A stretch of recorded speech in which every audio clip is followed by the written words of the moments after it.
Good morning. The June 10th, 2025 virtual meeting of the Anne Arundel County Council is now in session. We are here today to continue our work on the proposed FY26 budget for Anne Arundel County. Madam Secretary, please call the roll. Mr. Smith.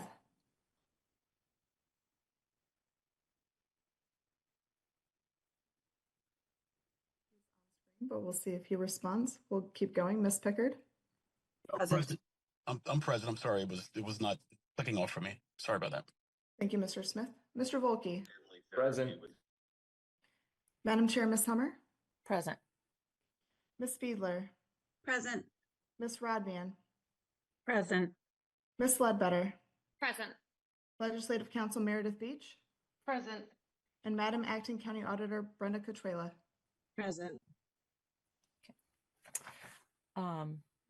Do any of my colleagues have any questions before we begin? Recording in progress. Okay. Madam Secretary, please read the Open Meetings Act statement. The county attorney has asked that I read the following statement. The Maryland Open Meetings Act is a state law that requires public meetings to be open to the public and to be held in places reasonably accessible to individuals who would like to attend these meetings. In addition, provisions of the county charter and the rules of procedure of the county council require meetings to be open to the public and held in Annapolis as the county seat.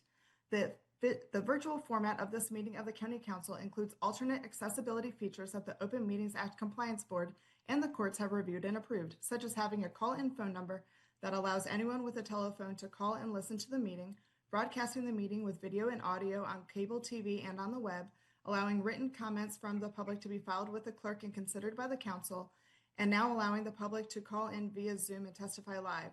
The public access provided by this technology makes this virtual meeting reasonably accessible to the public as required by the Open Meetings Act.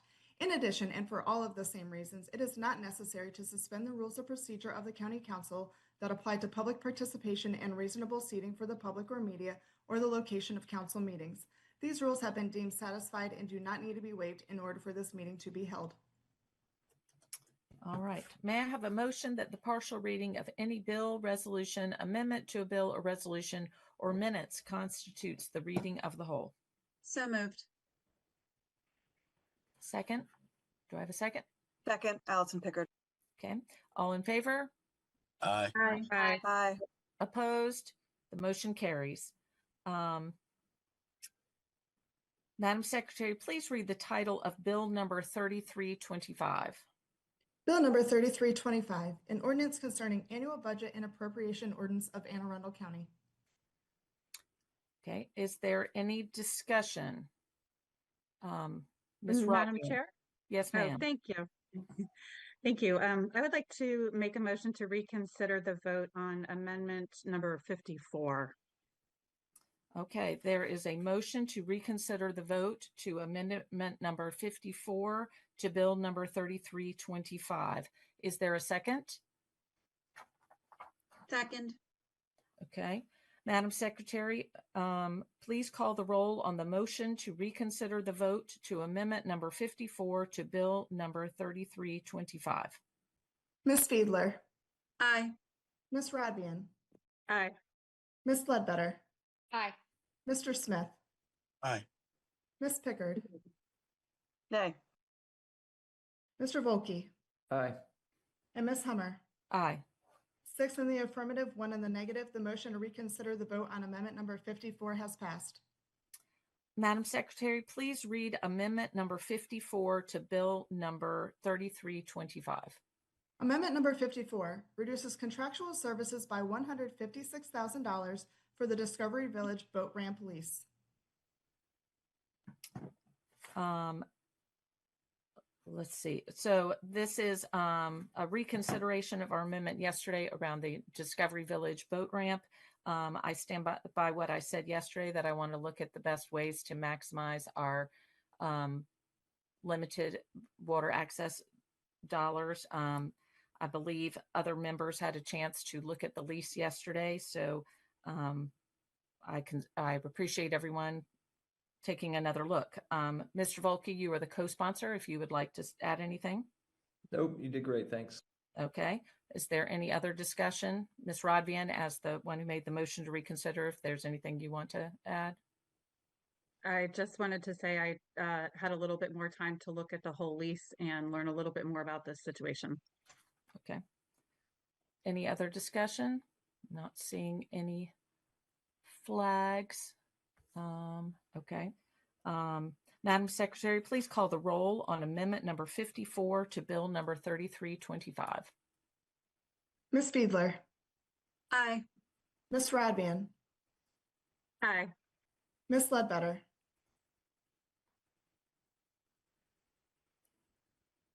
Ms. Ledbetter, I believe you're muted. Aye. Mr. Smith, Nay. Ms. Pickard, Aye. I'm sorry, aye. She's an aye. Okay, very good. Thank you. Mr. Volkey Aye. and Ms. Hummer. Aye. 6 in the affirmative, 1 in the negative. Amendment number 54 has been adopted. Okay. The county executive is proposing additional amendments to the budget today, otherwise known as a supplemental budget. County Budget Officer, Mr. Chris Trumbauer, we will now hand it over to you. Thank you, Madam Chair. Chris Trumbauer, County Budget Officer. Thanks for the opportunity. So Council, I shared with you just a little earlier this morning our draft supplemental letter. So just to note that the draft supplemental letter I sent did not consider the amendment vote you just took. But I have a handle on the numbers, so if it pleases the Council, I'll go through this draft. I'll note how it will change now that you've reconsidered Amendment 54, and then I will send the final letter to the Council signed by the County Executive after we adjourn, if that's acceptable. Madam Chair? Yes, Very good. acceptable. And then I thought it might be easiest if I share a screen so that everyone can look at the same thing I'm looking at. Okay, very good. Okay, do you all see a letterhead of the county executive letter up there? Okay, very good. Okay, so I'm going to scroll through this. I'm not going to go through everything, but I'm going to kind of hit the highlights. And so these are all the supplemental amendments. The Council has the actual text of the draft amendments and are reviewing those, and I believe you'll get the finalized ones shortly, but this is the narrative to accompany that. Okay, so we're going to start with the operating budget. I'm going to scroll down a little bit. The first one listed is the Board of Education. So this is a supplemental amendment that essentially does two things. It adds the salary stipend for the National Board certified counselors, and it also adds funding for one special education teacher.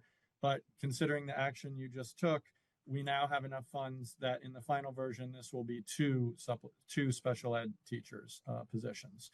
And these are at the Council's request, so thank you. The next one involves some additions to the Chief Administrative Officer budget. So this is a couple things. First, there's just a transfer of one position from the County Exec Office over to the CAO. That's just to align what the duties of that position are. So there's no funding involved. It's just moving one to the other. And then it's also a $150,000 one-time grant for the Odenton Volunteer Fire Department. And this was originally proposed in the budget, in the capital budget, and we're just moving it over to the operating since it's more of a grant. It's easier to administer that way. And then finally, there is an increase of $90,000 of one time. This is for the Maryland Hall Communities Program. We also funded that last year. We're funding it again this year. And then there's a council request of additional one-time funding for community nonprofit support. So this will be broken up into several amendments, but we're characterizing it all in one narrative. Next is the Office of the Sheriff. So in this draft letter, we have funding for 3 additional vehicles, but I know the council's intent was to do 8 for the new recruits that are starting. And again, considering the funding that's available from the action you just took, this can be 8. So it will be 8 in the final letter. And then finally, in the Department of the Libraries, this is the funding for their service year positions. This is one-time funding that will go over to libraries. These are just kind of reconciling the other funds. So we're doing the same actions I described again for the Board of Ed, but we're just noting that it's in the Board of Ed fund. Same thing with the library fund below. And then there's a small change to one of the SCBDs, Special Community Benefit Districts of Annapolis Roads, based on a loan payment that will become due in the upcoming year. And then there's additional grant funding recognized in the Community Development Fund. And then the final thing I wanted to call your attention to, the council passed the legislation creating the Department of Animal Services, but the effective date of that won't officially be till shortly after July 1st. So we just have some accommodating language in the ABAO that will make sure that those positions don't disappear for that period of time, because right now in 25, they're in the police department budget, but starting in 26, they will be in a different department according to the budget. So we have to make sure there's a landing spot for them because of that little time misalignment. So this is just a clarifying amendment to do that. Next, I'm going to walk through the capital budget. There's a lot more amendments here, and I'm not going to talk about all of them because a lot of them are just funding swaps and mechanical changes, but I will note the ones that have substance in them. So the first is the new police firing range. This does have an updated cost estimate, so we are including that in as a supplemental amendment.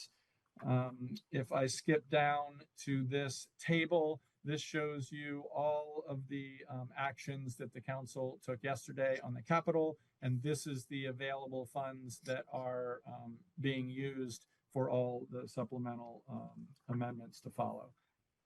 Going down to page 4, the first one is Millersville Garage. I notified the council of this, I think, last week or the week before. There is a new cost increase based on DPW, so we are accommodating that in a supplemental amendment.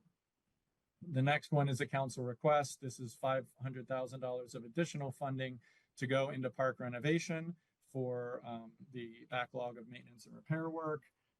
And then the next one is the Broadneck Peninsula Trail. This project also has a new cost estimate that was received after the proposed budget. So we are accommodating that with a supplemental amendment. All right, I'm just going to hit a couple more because, again, most of these are just funding swaps. But the pedestrian improvement SHA and the sidewalk bikeway funds right here, those are at the request of the council. This is some additional funding to move a handful of sidewalk projects forward. This funding was necessary to make sure that nothing jumped the queue. It just gives more capacity to work through the existing backlog in those parent projects. And then I'm going to skip ahead because these education class are just funding swaps and recognizing IEC funding. This final budget balancing paragraph, this details the reconciliation of all the money based on your actions yesterday. But again, because you took the reconsideration today, these numbers are going to change slightly. So I will update them and I will provide those in the final letter. So that's all the highlights. And I just want to take an opportunity to thank the council specifically for their collaboration this year. It was a bit of an odd year. There was a lot going on, but we worked together really well. I'd like to specifically thank Chair Hummer for your outreach and conversations, and congratulate Councilman Volke for finally passing a budget amendment. It was a big day for everybody yesterday. Thanks to you all, and I'll look forward to seeing you again on Friday. But in the interim, if you have any questions about the supplemental or anything else, I'm certainly available at your convenience. Okay. Ms. Rodbian.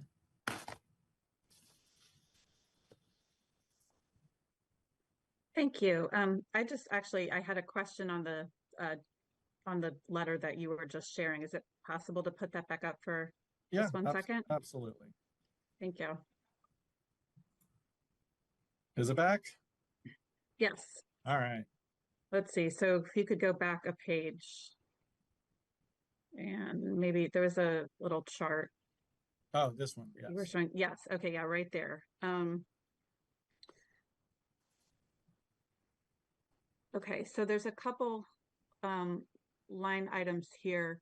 In the general county bonds, line 15, I-97 US 50 to Maryland 32, and then line 14 down at the bottom. And I'm just wondering if you could, it looks like maybe something is being moved out of FY27. These are reductions based on, so you'll notice that these are all amendments 1 through 39, which were the auditor recommendations that you all voted on yesterday as a block. So these are reductions that the administration agreed to. The vast majority of them are relating to the overhead rate, which was adjusted. So these are just those specific ones that you referenced are due to the overhead rate being reduced. And this was the auditor's recommendation. So this table is just summarizing all the reductions that the council took in those amendments 1 through 39 on the capital side. Oh, I see. I'm sorry. I hadn't had a chance to look at this ahead of time. So I appreciate that explanation. No worries. Okay. Is that all, Ms. Rodvian? Okay. Ms. Fiedler. Thank you, Madam Chair. Appreciate that presentation, Mr. Trumbauer. I just wanted to ask for the Broadneck Trail supplemental. Do you know which phase that is for?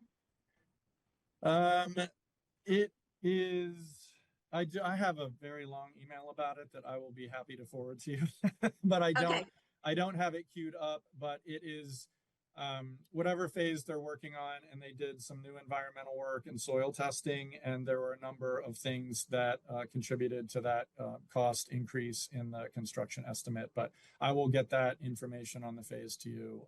Toot sweet. Perfect. Thank you. Mm-hmm. All right. Any other questions?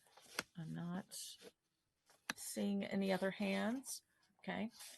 Under Section 709 of the Charter for Anne Arundel County, if the county executive proposes amendments to the budget so as to increase items in the budget or add items to the budget, the county council must give reasonable public notice of the proposed amendments and hold a public hearing on the amendments, unless the county council waives the requirement for a public hearing.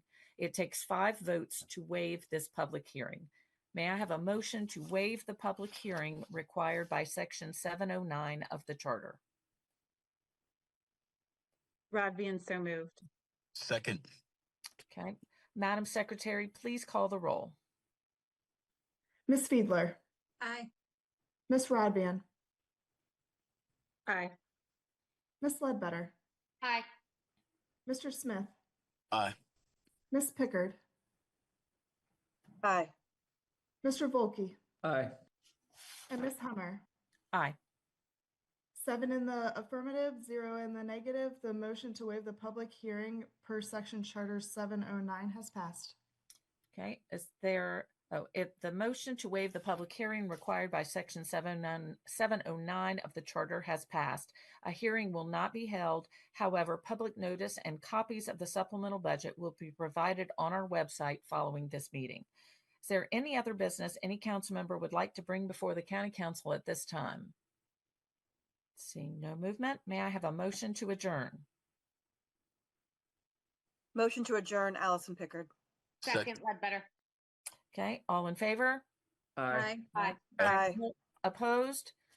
The motion carries. The county council is adjourned until 10 a.m. on Friday, June 13th, 2025, when we will meet in person in the county chambers to vote on the entire proposed FY26 budget.